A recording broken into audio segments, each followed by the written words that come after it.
Welcome all Wapplers from around the world. We are in July 2026. This is our fifth year of Wappler meetups. Continuous meetup every month for last 4 years, and we're going to become an ace at the end of this one. My name is Mark. You can find me as Mark1 on the forum. If any of you Wapplers out there have Wappler tips, tricks, or things that have worked for you, a site you'd like to show off, or an API you'd like to show off, we'd love to help promote you and your work to the rest of the Wappler community. You can find these meetups on YouTube, and thank you for joining us today. We've been making some changes slowly as we've been going along here, and we've starting to script the meetups a bit.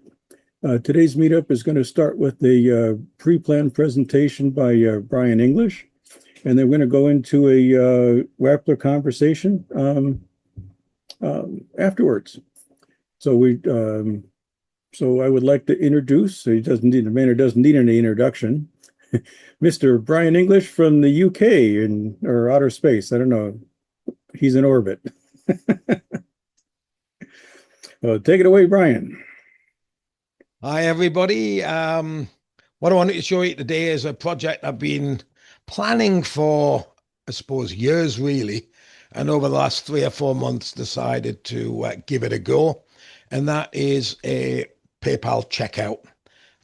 Everybody's obviously been using Stripe in the past, or some browser-based, phone-based implementations of PayPal, which are inherently pretty insecure and certainly not an ideal way of doing it. So my plan was to have a completely server-based PayPal checkout to be able to deal with tampering, etc., etc. So I'm just going to quickly share a screen. I'm going to do just a very short little presentation, just to give you the rationale.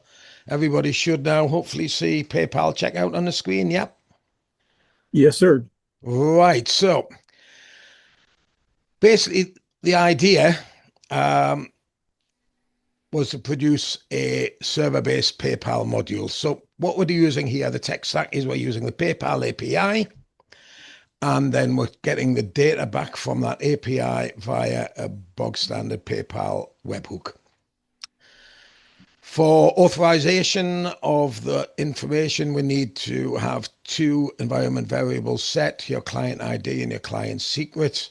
And they come from your PayPal API credentials. And I'll be running everything today in Sandbox, albeit it's a live URL.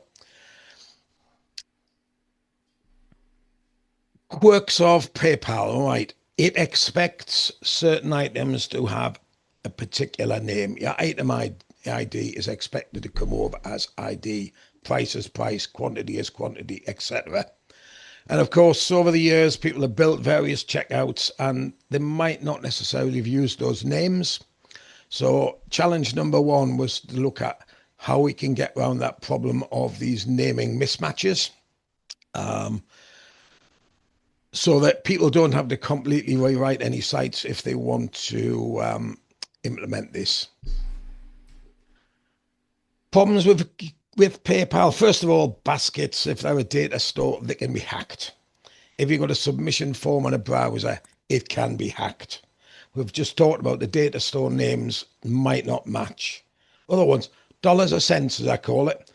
What currency units are you going to use in your checkout? Purists would say you use the most base currency. So you do your currency in cents, in pennies, whatever, depending on your particular currency. And also shipping items, do we do it per item or we do it by per basket? And these are all the things that I had to look at and try and incorporate into the system to ensure that whatever comes out the end of this is a usable and safe product. So it's a process. The process basically is we send the basket direct, and that's the data store along with any other supporting information that we need. That's processed by this module. and then it's sent to PayPal. Your users complete the checkout, and then the payload comes back in the form of a webhook, or actually two webhooks merged. And then from there on, you can process that data that's come back from that webhook.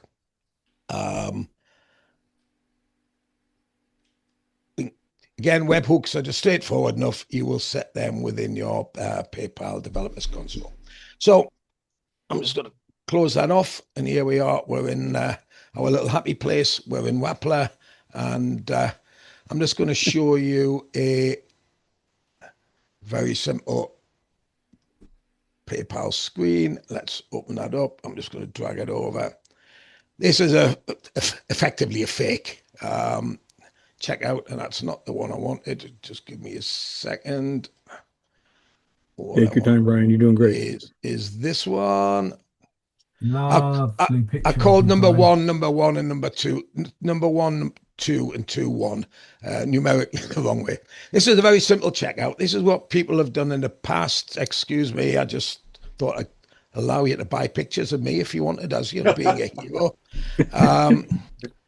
Simple checkouts here. You've got some photos. You can see the prices. I've got these set in base currency, so they're in pence rather than pounds and pence.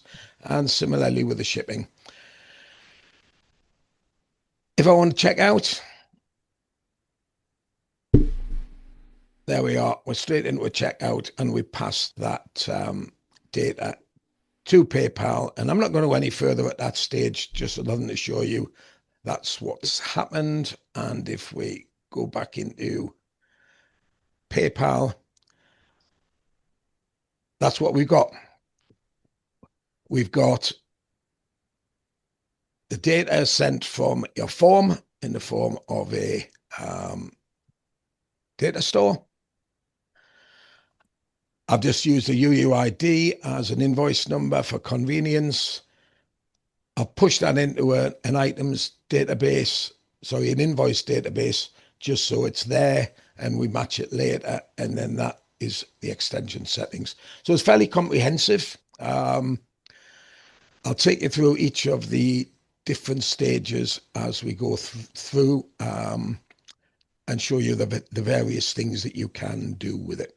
So if I was to go to what I call the hacked PayPal checkout, here we can see the prices here, $9.99, $6.99, but somebody has hacked that, and we actually see that sitting in our data store. They've been priced down to $1.99 and shipping at $99. And that's why it's so important to be able to verify this data, because if that goes to checkout and goes through as it is, they're going to get the items at a significantly reduced price. So how have I got around that? Well, basically, if we go to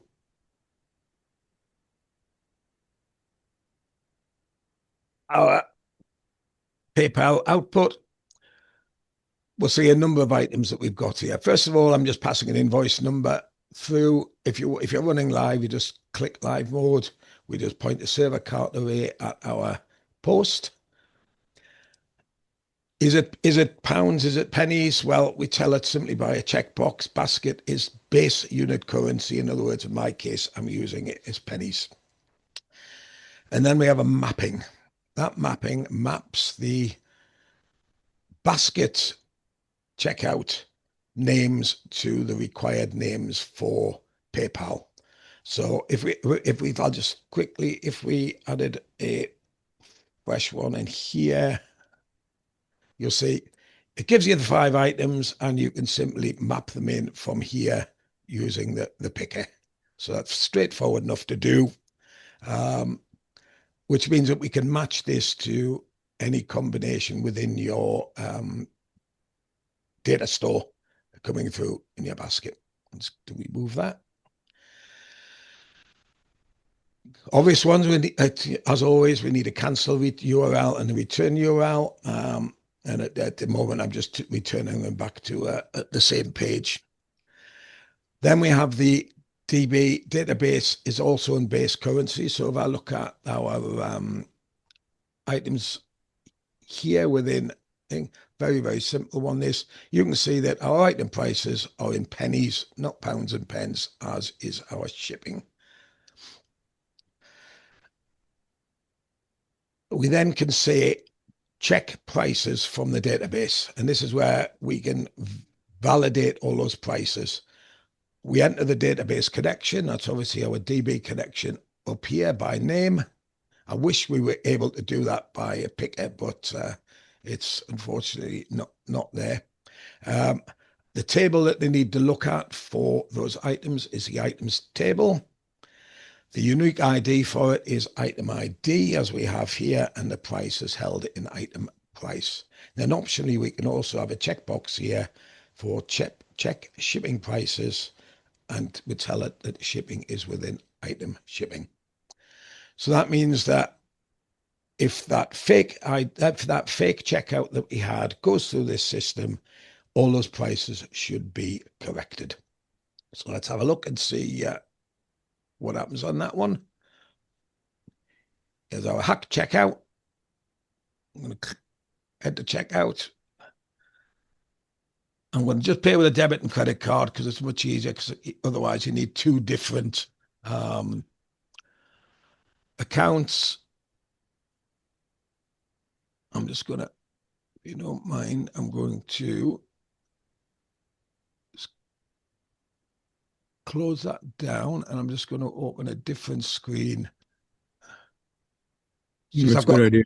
I've got this one set up as a second account, which means that we don't have my personal stuff coming up.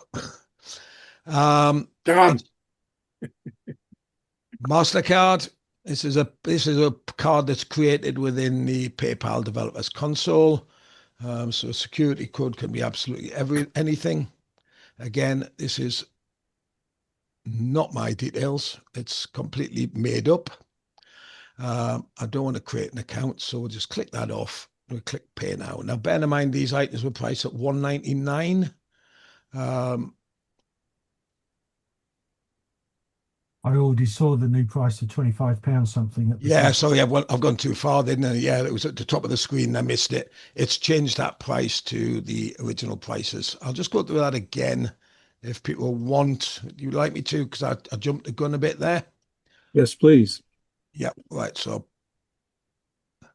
that one again. Check out.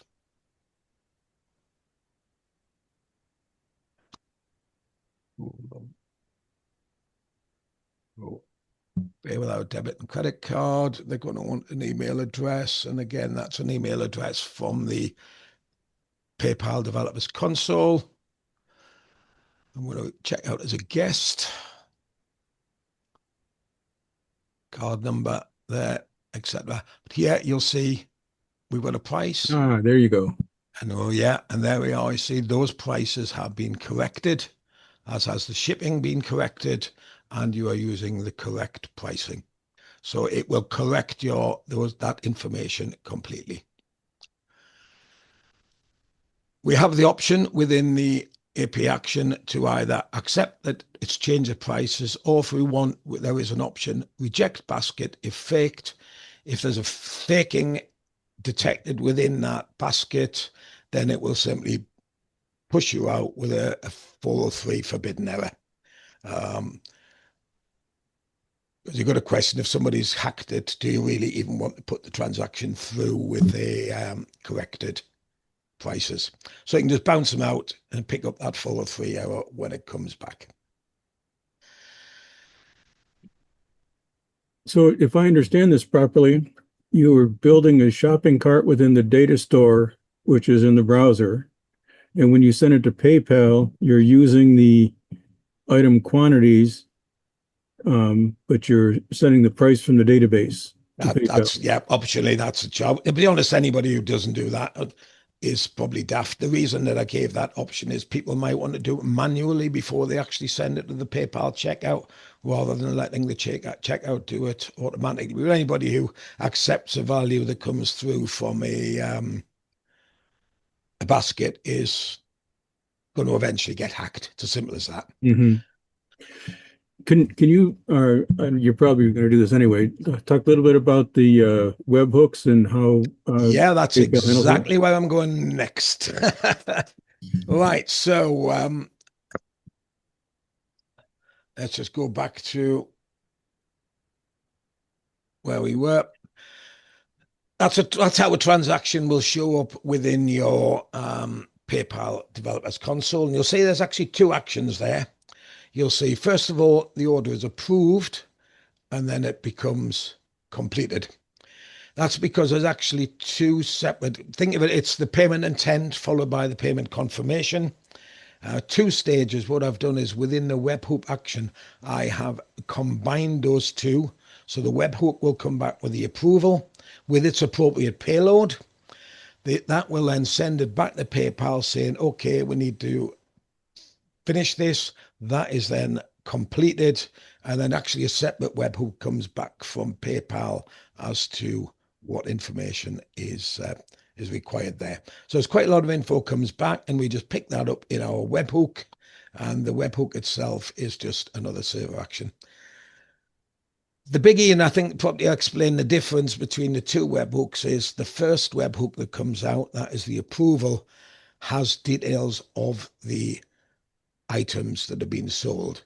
Ironically, when you go through to success, it doesn't.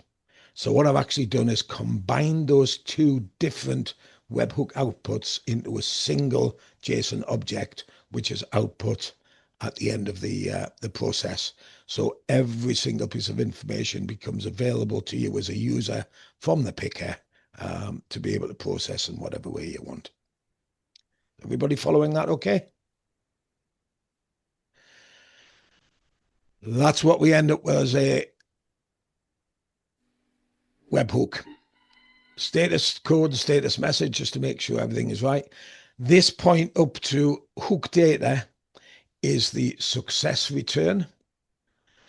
What I've done is I pushed the first webhook, effectively the payment intent, into a sub called hook data. And within that hook data, you have all the shipping details, you have the item details, etc. So you have access to every single piece of information that has been sent and returned to PayPal itself. And you can just pick them out of pick and process them in any way you want from that point. So how do we do that? Straightforward, really complicated. That's the parser. All we actually need is the webhook ID.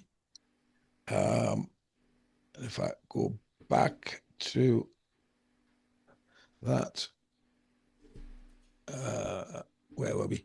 You see, within your developers console, each webhook has a unique webhook ID, and that's all we need for the module itself, and it will pick that up. You can put it, this one's actually in the API structure as opposed to the webhooks, just because I find it's easier when I'm trying to debug these things. If you actually drop it into the webhooks folder, it's a bit more secure because it's more difficult to try and run a webhook directly if you're trying to hack a system rather than trying to run an API action.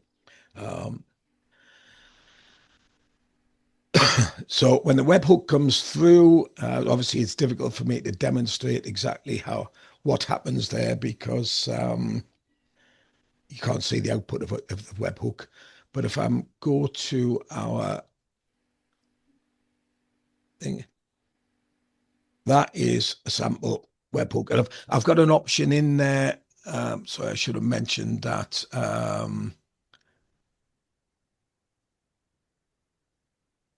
Oh no, I haven't. It's fixed at the moment. What happens is actually when that webhook information comes back, I actually write it to a file on the server, and I use that just for debugging. I thought I'd put a flag in for that, but I haven't. So that's the data that comes back from your webhook. So you can see that we have all of the appropriate account IDs, etc., and count statuses. We have the addresses, the various links that are needed. You've got the currency units. We've got the total value of your basket set there. We have our address information. And so we go on. There's our items themselves. That's what you've actually sold. So when we're in our webhook, and what I've done is just a little bit of simple processing in there. If you remember, I wrote the invoice ID to the invoice table. And if I get that, I'll just get rid of those. I'll leave them for the moment, actually, because we did a few half completed. I write the invoice to there. No need to do it. This is just purely as a debug thing for me, really.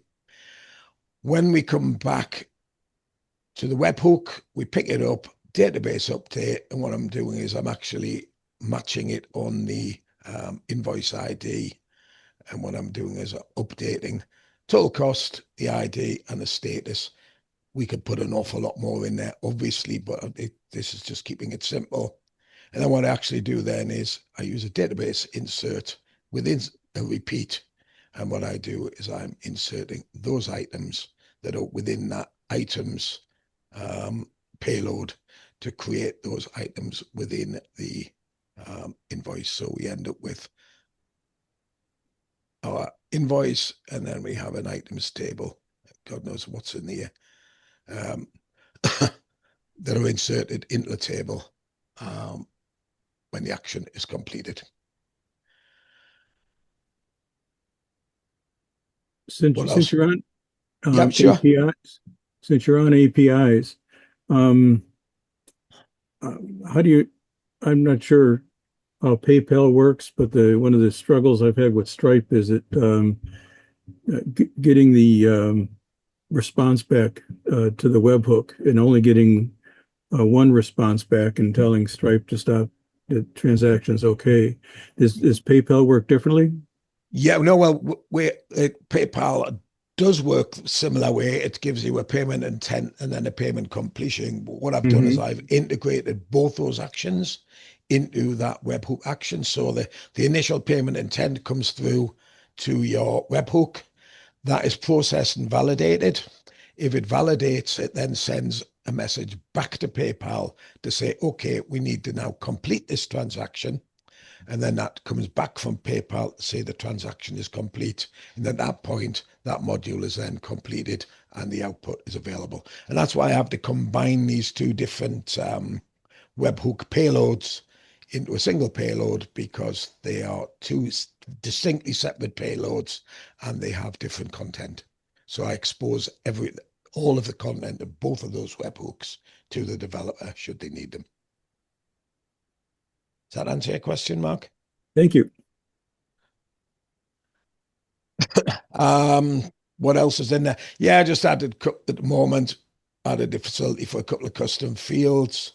You can also fix your shopping prices. So let's see, 150, that'd be £1.50 fixed shopping price. That means that would basically ignore the calculated shipping total that had come from the basket stuff and simply replace it with a fixed shipping amount for the entire basket. That's about it, really. Obviously, you've got the choice of currencies, etc. And Brian, I'm open for questions. How does it handle discount codes? Haven't added that in, and that's good.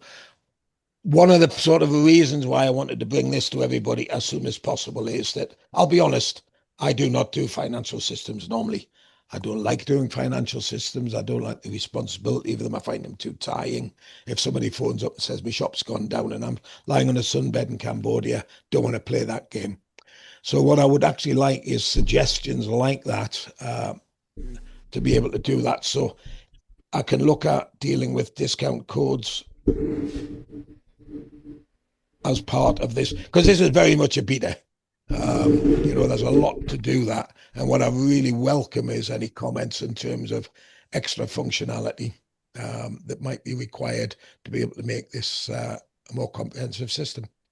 So if there's anybody else got any suggestions, then very, very welcome. A quick question for me. Does this facilitate all the different variables that PayPal provides. So I know with Stripe, there's a massive long list of variables that Stripe sends with its. Not at the moment, John. You know, Are you it's planning very on easy doing to that, add them or? in. It's not quite as difficult as Stripe, because I tend to find that the custom fields are actually used quite heavily within PayPal to pass additional payloads over. So you can pass random data across via a custom field. But if anybody feels that there is anything else that they would like added into there, it's not a problem. 5-minute job probably. So please let me know, tell me now, or whatever. The And only we'll thing take that it from there. immediately springs to I mind for me haven't is dealt with, just so potential. people, I haven't dealt with, sorry, I've just dropped my pen. I haven't dealt with subscriptions yet. I will be looking after this at a module that will deal with subscriptions rather than payments. The only thing I can think of is possibly just having a couple more custom fields, just in case they're. Generally speaking, I only need one because I put everything in the database, and the custom field will be the ID of Got the you. record. I'll just show you, because the custom fields come over in a bit of an unusual way. When I find them, where are you hiding? Are they somewhere? Because they actually come over as their own object, as opposed to.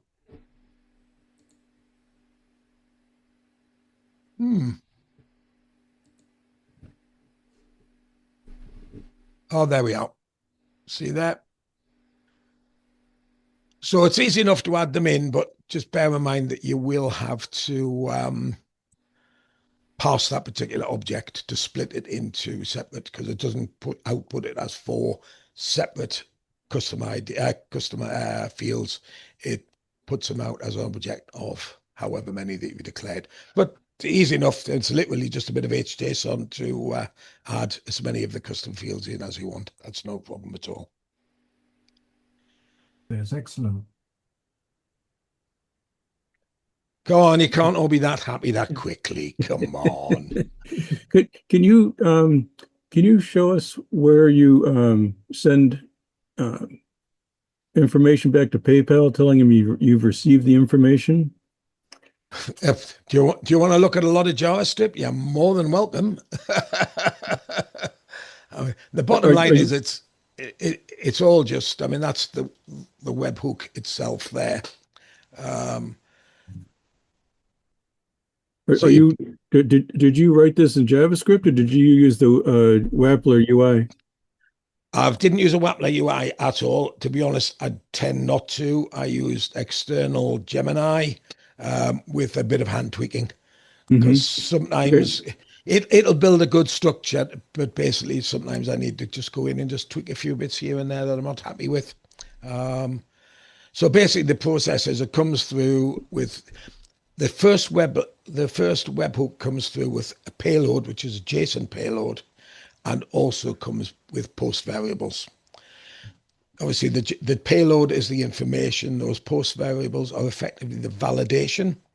So it processes those post variables, and then it validates and sends them back to PayPal, which then go, yeah, that's okay. Then you verified that, and then it carries on. So the first stage, you will get a response to say that it is completed. Not completed, sorry. Yeah, it completed. But actually, that's not completed as such as a payment intent. It comes through as a second time to say then it is a fully completed, shall we say.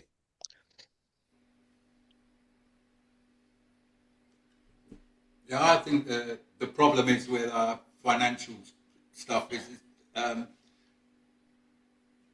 the interesting stuff is in the payloads, you know, sending them, receiving them, and then manipulating when you get the return. Otherwise, to many people, it doesn't seem that complicated when they look at the extension. I don't think a lot of people comprehend how difficult it is to to get the response back and then to deal with the response. So say, Yeah. Certainly the webhook was a much bigger job than the actual PayPal extension itself. yeah, it's that webhook. Particularly when I didn't initially realize that the payloads that came back were different into two stages. So I ended up having obviously to integrate the two together. Yeah, I have the same issues when working with Stripe. When we send some further metadata with the Stripe request. Essentially on our subscription side, we carry forward the unique ID of the user. That then returns back to us. Then we can carry out an insert or an upsert or whatever we're doing after the return.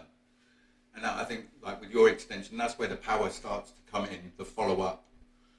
That's why I tried to keep things as sort of as black box as possible. Because I always work on the better the black box, or the more extensive the black box, the less chance of hack. Yeah, at the end of the day, you start looking. Data comes in, data comes out, and there's really nothing in between that they can touch.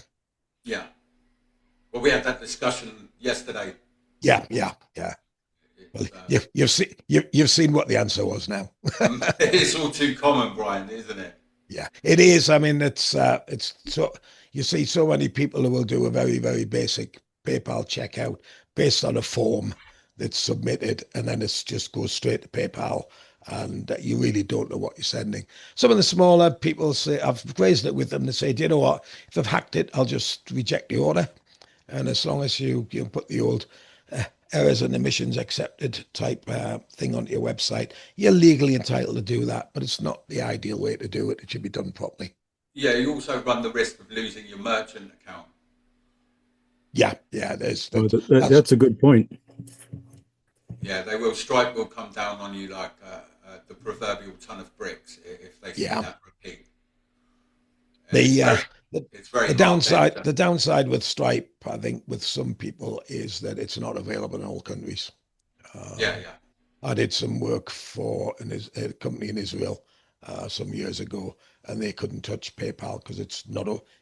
That's why you can't touch Stripe, because it doesn't deal with Israel. So at least PayPal tends to be about as worldwide as it is, and even with having the base currency setting within it, if you're working on something like Vietnamese dong or Cambodian riel, which basically is 100 of them is equivalent of sort of one of our cents, then you can just work on that base currency right through, and you don't have to worry at all about any conversions and putting it into pounds and pence and this sort of thing. It's all done automatically for them. Is base currency set at PayPal, or is that something you do in the No, app? that's something I said. Basically, all that does is that tells the PayPal extension whether you're sending, in your case, whether you're sending a price in cents or whether you're sending it in dollars and cents.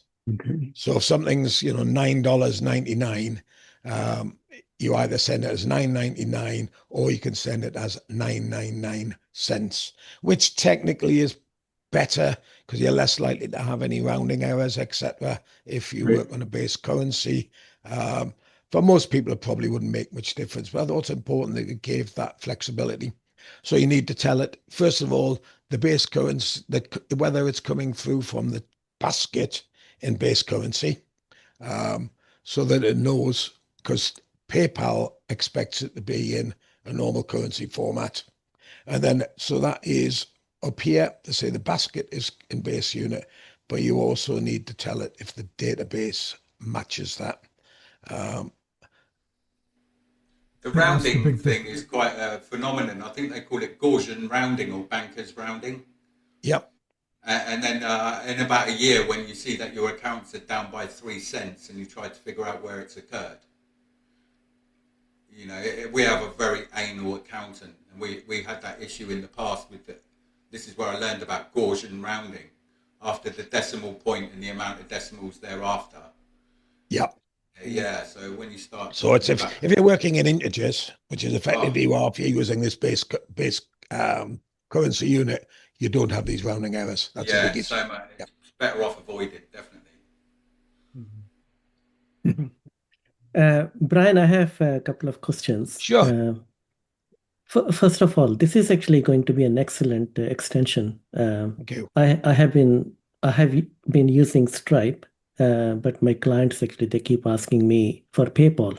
So once this extension is available, I'm going to use it. Um, Good. so my question is, you have this fixed shipping price. So can that be calculated based on the order value? As out the box, shall we say, it either is calculated by summing the shipping of amounts for each of the items within the cart, Mm-hmm. or a fixed amount can be passed to it. Now, if you have something more complicated, which says maybe $5 for the first 5 units and then Mm-hmm. $1, then you would have to calculate that separately before you pass it to the PayPal checkout. So, Okay. so basically, if you your fixed shipping price here, you would just be performing a calculation here, Mm-hmm. and then once you've done that, you would then just pick that calculated amount up through your picker. So you Okay. could do that, no problem at all. Basically, that's there as the flexibility is there for you to be able Flexibility to is have there. any sort of pricing structure that you want. Yeah. Yeah, no, excellent. Because some of the clients actually they have a fixed shipping price over a certain order value.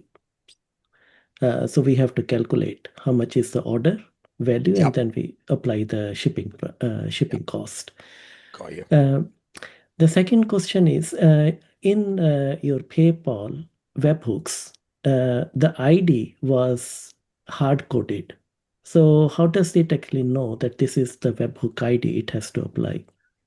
The matching is actually done through the on this case in the invoice ID. So basically, if you pass to the PayPal action itself, Yeah. a invoice ID, which could be anything. I'm just using an UUID for ease. Okay. And then what I do is I match that invoice ID, which is passed through in a webhook, to be able to match that particular PayPal checkout to the webhook that comes out later. Okay. Got it. Yeah. Thank you. Pleasure. Ryan, is there with Stripe, they have the facility to take the card details actually on the web page, and it then talks to the Stripe server in the background. Does PayPal offer a similar scenario? Because I saw that you redirect them to PayPal's site to put the card details in and then get bounced back. Yeah, that's basically that's how PayPal works. When you go into the I'll just quickly do that. So I'll get out the way. I've got a blooming Zoom ribbon keeps getting in the way. When we go to checkout, they'll not work. The sandbox has a naughty habit of sometimes not giving you the full details, the full choices. So there isn't a way to have that's so you go into that, you pay with a debit or credit card, so that bypasses PayPal completely and takes you into a card. I think they still need it. But it's still on PayPal's. It's still on PayPal's site. You're still on PayPal's site. This is how PayPal does it, and then PayPal will then take you to their card. So do they not give you an option for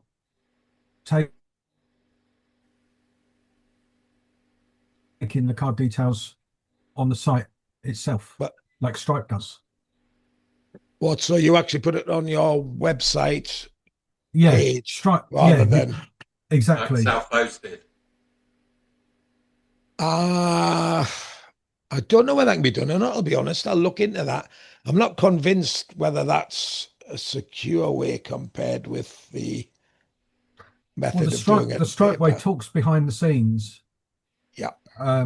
Back and forth with Stripe servers. So it gives you an instant, as soon as you put the first 4 digits in, it gives you a little icon for MasterCard, Visa, American Express, whatever. You put in the expiry date, the CVV, postcode, and depending on where in the world you are, depends on what postcode. Like it will do a UK postcode or a US one. Yep. And if you put the card number in, it does tell you immediately what card it is. You can see there the MasterCard symbol. Yeah, appears I think the difference immediately. is Stripe does it on your site, so you have your checkout, your everything all on your site, and then enter your card details. That's not the way PayPal does it, basically. Yeah. Right. Okay. John, I have been Sorry, go sorry. I have been using a hosted checkout on Stripe, similar to PayPal.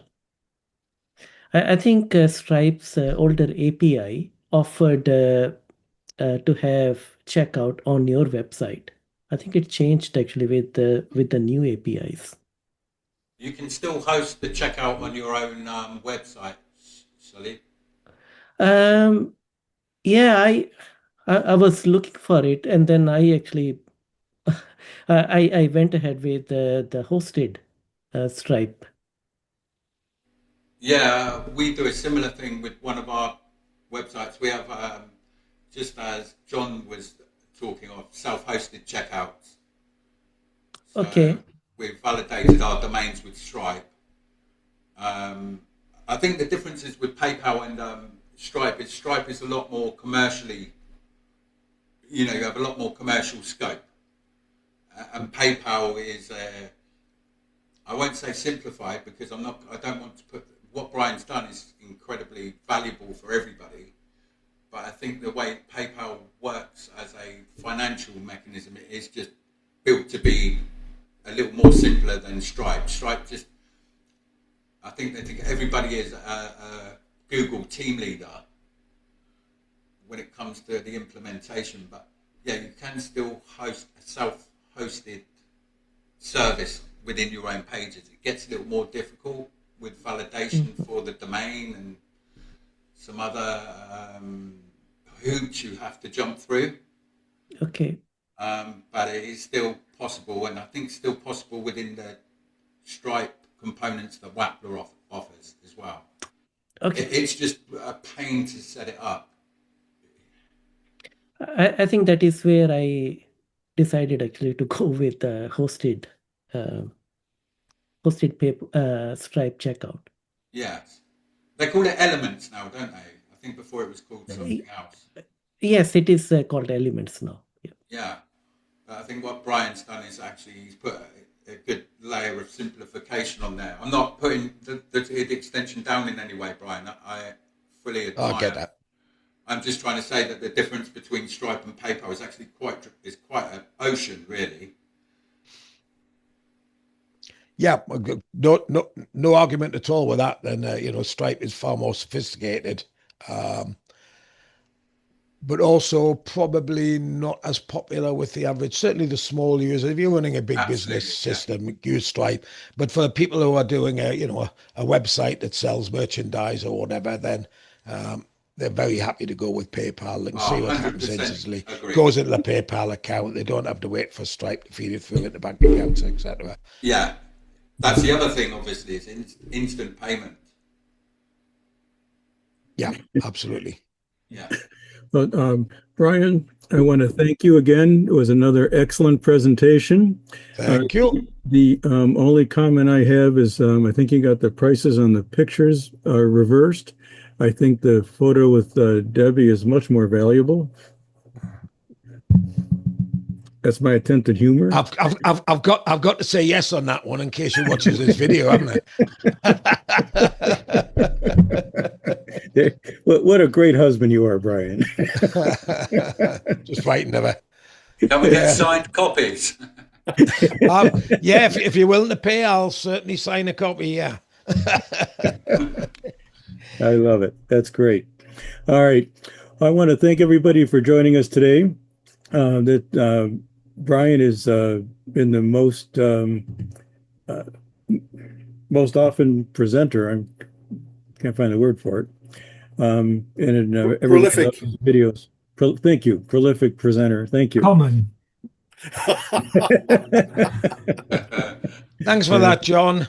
By the way, did I mention I'm not going to do a PHP version of this anymore then? I was just going to ask. No, Is this it will PHP as follow, well? John. Once I've got the Node version, it'll be a fairly straightforward. AI will do most of the legwork in producing the PHP version. Yeah, Nice. you put a smile on John's face. All right. As we so often do at the end of our meetups, toward the end, we just open it up to the floor and have a conversation of everything Wappler. Sometimes we stick with everything Wappler. Sometimes there's something else going on. Is there a World Cup happening someplace? Not for the Americans. Yeah, right. Ooh, yeah, yeah. Well, we the I have to say, my younger brother played football, as you call it, and he was this is back in the 1970s. They did the U.S. and China had some conflict or another, and they got together and decided to do a cultural exchange. And so he literally traveled around the world, including China and a host of other countries, playing amateur soccer with high school aged kids. It's pretty cool. Oh, but anyway, getting back to Wappler, does anybody have an idea of what's happening with version 8 and what we might expect? Yeah, I'm led to believe basically that I think what they've done is they've hit a point with Wappler where the fundamental design of it, going back now 10 years, is starting to restrict. And certainly the last time I spoke, they're literally doing a complete bottom-up rewrite of Wappler for Wappler 8. So basically, I can sort of understand why they're trying not to do too much work on the current version 7 on the basis that after what is probably going to be quite a long beta, I would imagine, we're going to have a completely rewritten and hopefully much smoother and better version of Wappler. Is it going to change the UI? I think they have to. I'm We'll have to sorry? wait and see on that. I think they have to. It has to be brought up to date. It's Mm-hmm. even VS Code looks more modern, and that's not changed in years. I just think it needs a total. Everybody here, Ben, Brad, Twitch, France, Brian, John, Tom, Shalib, myself, and Mark. We're all seasoned users of Wappler. We've all been. Our introduction was this UI. We all understand it, but for those coming from more modern tool sets, it feels like you are actually going back in time. It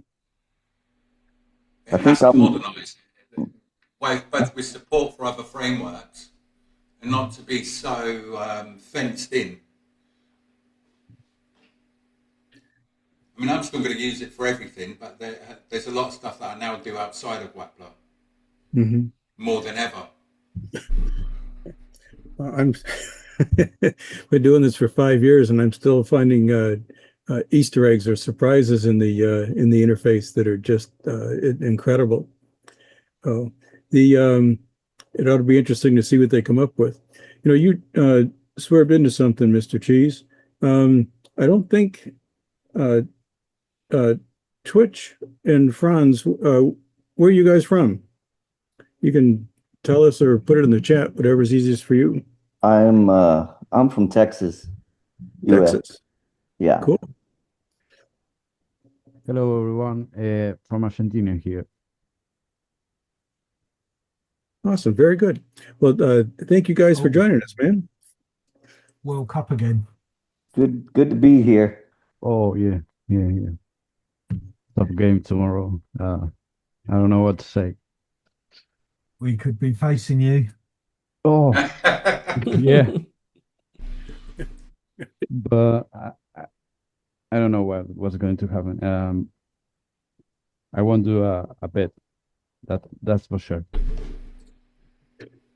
So has anybody talked to other fellow countrymen about their experience in the U.S.?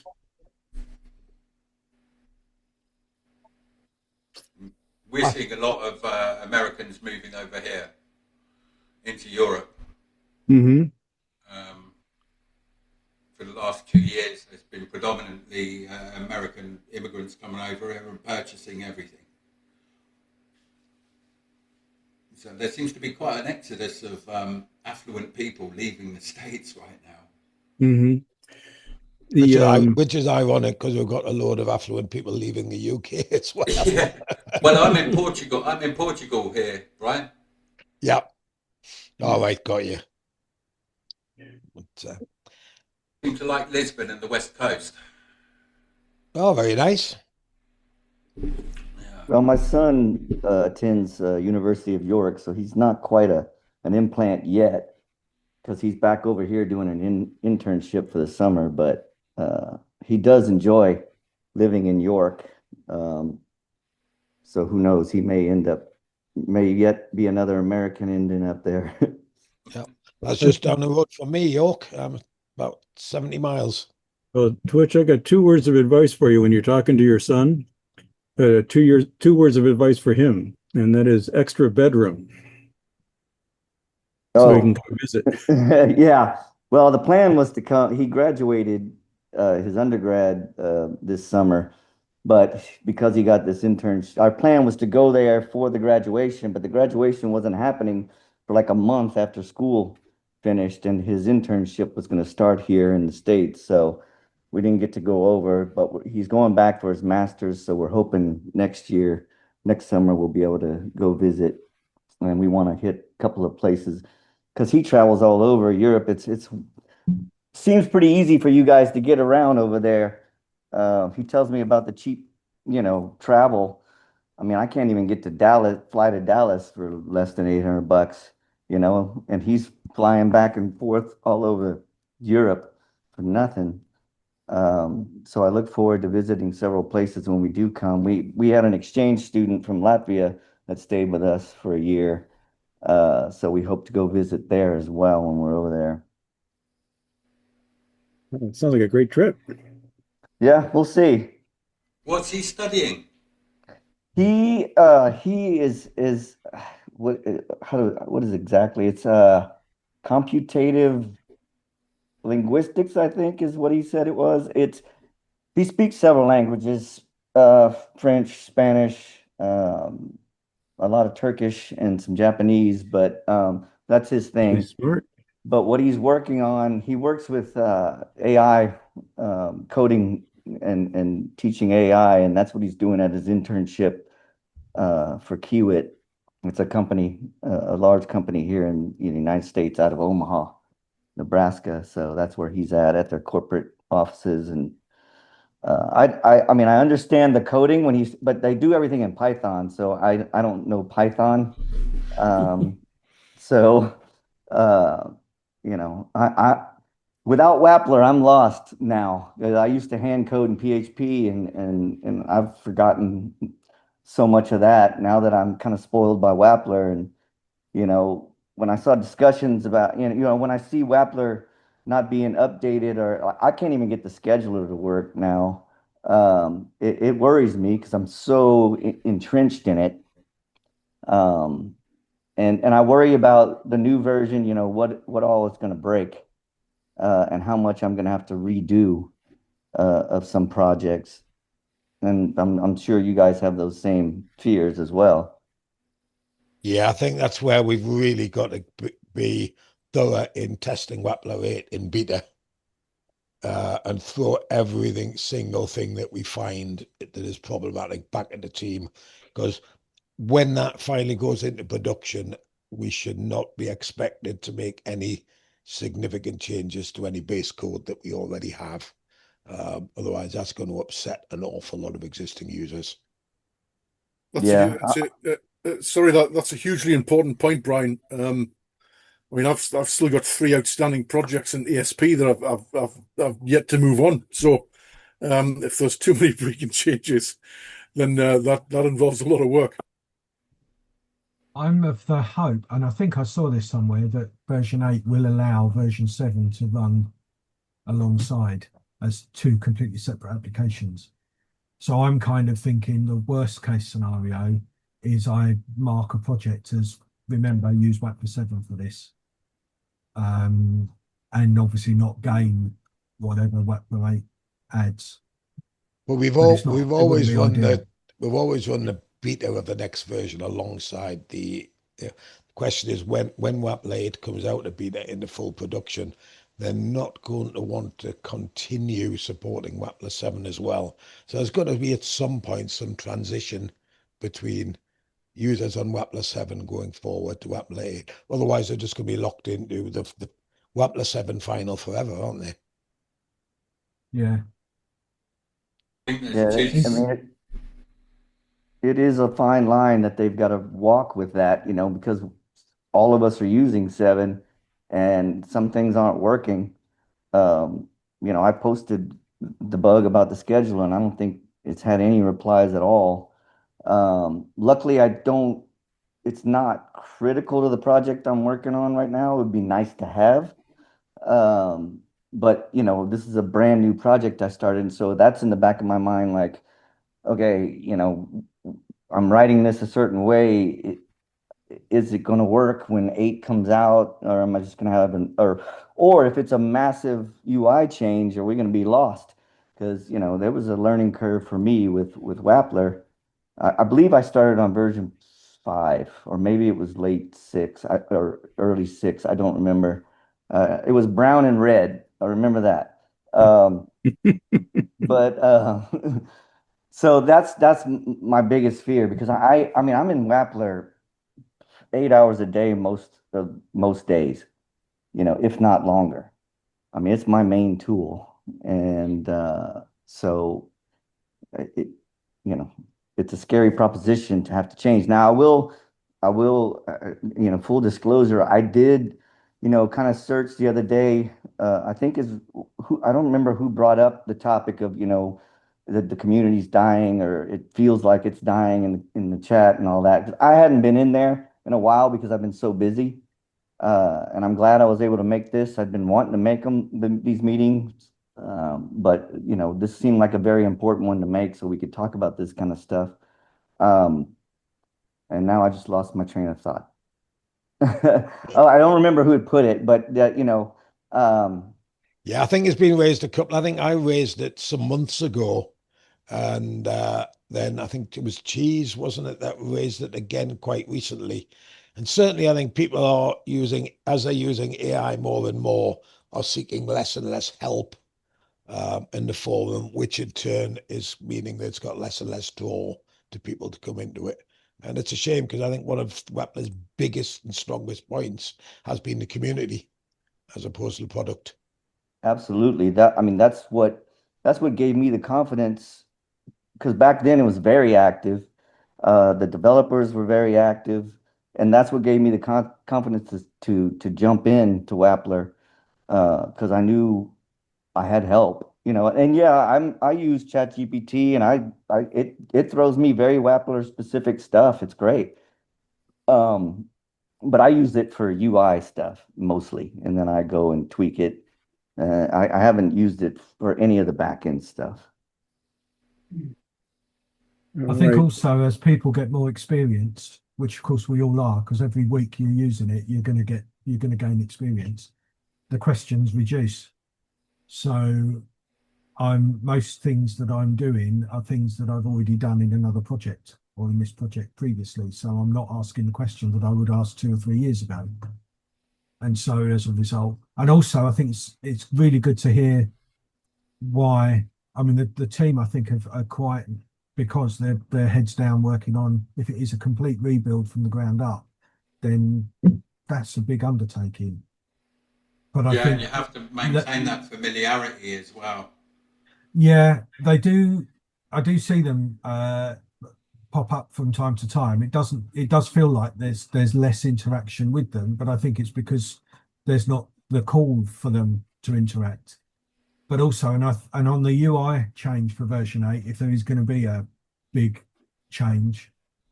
I think a lengthy beta period, which we're bound to have. I mean, version 7 beta was over 3 or 4 months. It was a long Felt like a time. year. It was a long one, yeah. I Might be think more it than was that. over a year. Yeah. Right. So version 8 is going to be a really long time. So we are going to get that opportunity to see, okay, where's this gone? And I think once it's out, there's going to be a lot of team interaction, because they're going to be fielding question after question after question of, well, where's this? I used to do it like this. How do I do it now? Or what's this new feature all about? Agreed. Very difficult to please everybody. We're all at different stages in careers and different stages of knowledge. And to balance that as a software provider, it's one of the most difficult paths. You know, you're going to please some people and annoy others. And I still like. I mean, I've still got an Adobe license, which every year when it comes up for renewal, I think, no, I need to cancel it. But I use it enough to justify it. But if I ever want to speak to someone at Adobe, I just think I'm not even going to bother trying. Whereas I love the fact that with Wappler, I can put something in, and particularly if I tag George or Theodore or even Patrick, I'm going to get a response from one of those, and I'm now directly communicating with the person that's building it, rather than someone who's on tech support, who's been working there for 6 months, doesn't really know it, and is probably working from either AI or a document. And it's hard giving to you tell now. yeah. Whereas That's interesting. You should mention the Evil Empire, John. The look at the comparison between over the last 10 years between Wappler and Dreamweaver, and I look at it, Adobe, and I'm like, what? Wait, what's going on? Adobe's completely lost their way, and I think even the likes of Affinity and whatever is just the bit they have got. I think they just rely on big companies not really thinking about it and just letting it renew. Yeah, well, their primary business is on the creative side, and but with AI advancing as fast as it has, people are designing. I had one of the customers I work with design had a ad campaign created by AI that looked pretty darn good, and AI is doing nothing but getting better every year or every day.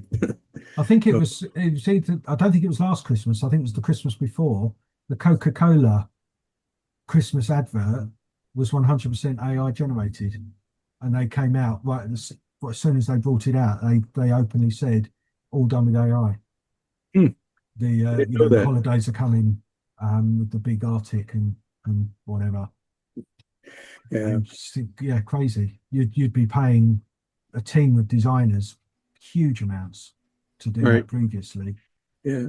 So I don't know what Adobe's going to do, but in any event, it's we're after the top of the hour here. We try to keep these as close as we can to an hour because we value everyone's time. And I want to thank everybody again for joining us today. It was an excellent presentation, Brian English. You get a round of applause. And thumbs up. There you go. Yeah, you don't do applause on Zoom. You do thumbs up. That's right. In any event, I'm Mark One in the forum. If you have a something you'd like to share or present with about Wappler, I'd love to hear from you.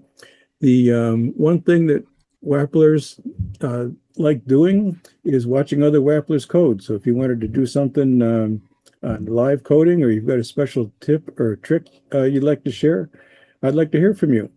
So I want to thank everybody again for joining. I look forward to seeing you next month. We host these meetups on the second Friday of each month at 4 p.m. Netherlands time, where the mothership is.